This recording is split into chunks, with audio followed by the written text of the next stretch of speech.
Sir vice president election இருக்கு, அதையும் மீறி வந்து செங்கோட்டையனுக்கு டைம் கொடுத்திருக்காங்க அப்படின்னா யாருக்கு சிக்னல் கொடுக்க விரும்புறாங்க? எடப்பாடிக்கு சிக்னல் கொடுக்க விரும்புறாங்களா?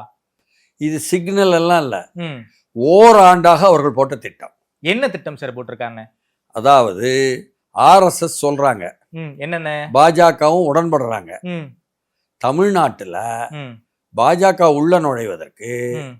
ஜெயலலிதா காலத்தில் உள்ள நுழைஞ்சோம், ம். எஜெக்டைட், வெளியே வந்துட்டோம். வெளியே தள்ளி விடப்பட்டோம், சரியான வார்த்தை. எஜெக்டைட். அடுத்து கலைஞர் தான் எழுச்சாயர்னு அவரை பிடிச்சோம், அவர் அழகா ஏற்பாடு பண்ணி கொடுத்தாரு. ரெட் கார்பெட் வெல்கம், சிவப்பு கம்பள வரவேற்பு பாஜகவுக்கு கிடைச்சிச்சு.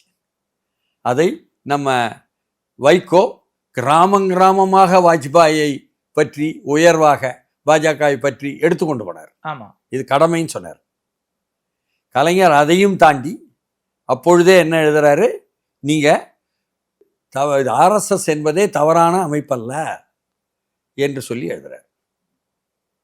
அதற்கு பிறகு துரைமுருகன் கலைஞரெல்லாம் கட்டம் முடிந்த பிறகும் என்ன சொல்றாரு, பாஜக தீண்டத்தகாத கட்சி அல்லன்னு சொல்றாரு. இந்த அளவுக்கு திமுகவையும் அப்படிலாம் செய்ய முடிஞ்சிச்சு. ஜெயலலிதா மினிமம் ப்ரோக்ராம் போட்டு அந்த ஒத்துழைப்பு செயல்பட்டாங்க திமுக. காமன் மினிமம் ப்ரோக்ராம் போட்டது ஜார்ஜ் பெர்னாண்டஸா, முத்துவேல் கருணாநிதியா? இங்க தமிழ்நாட்டில் நிறைய பேருக்கு வரலாறு தெரியாது, நினைவு இருக்காது என்பதனால வாய்க்கு வந்தது பேசுறதா? ஏதோ முத்துவேல் கருணாநிதி தான் காமன் மினிமம் ப்ரோக்ராம் போட்டு கொடுத்தாருங்கிற மாதிரி குறைந்தபட்ச பொது வேலை திட்டத்தை போட்டது ஜார்ஜ் பெர்னாண்டஸ். அன்றைக்கு தேசிய ஜனநாயக கூட்டணியுடைய கன்வீனர் அமைப்பாளர் ஜார்ஜ் பெர்னாண்டஸ், புரியுதுங்களா?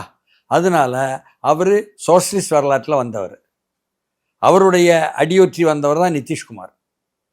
அதனால் ஜார்ஜ் பெர்னாண்டஸ் போட்டு கொடுத்தார், புரியுதுங்களா?